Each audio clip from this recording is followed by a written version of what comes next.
ताई तुमचं नाव सांगा. जय भीम. मी कविता दिनेश कांबळे. काय वाटतं कुठला पक्ष सत्तेत आला पाहिजे? आमचं भाजपच आलं पाहिजे. भाजपमधले सगळे उमेदवार एज्युकेटेड आहेत सगळे.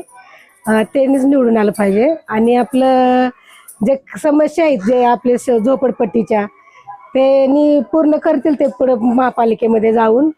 आणि आमच्या सोन कांबळे ताई तर बरंच मदत करतात आम्हाला सगळ्यांना की काही राहू दे आमच्या अडचणी. नगरसेवकांचं काम काय असतं की दवाखाना म्हणा, पोलीस चौकीचं म्हणा, बरोबर वस्तीतले झाडं झुडं म्हणा किंवा रोड हे पाण्याचं काही काम असू द्या आम्ही लगेच ताईंना फोन करतो.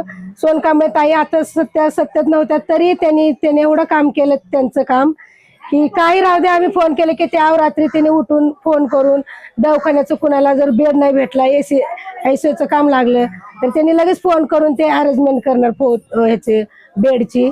सगळं काम म्हणजे आमच्या सोन कांबळे ताई करतात.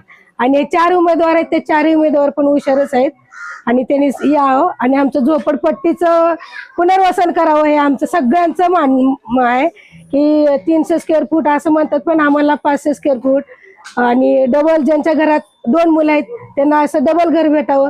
सगळ्या झोपडपट्ट्यांचं आमचं हेच म्हणणं आहे. मला एवढंच बोलायचं होतं.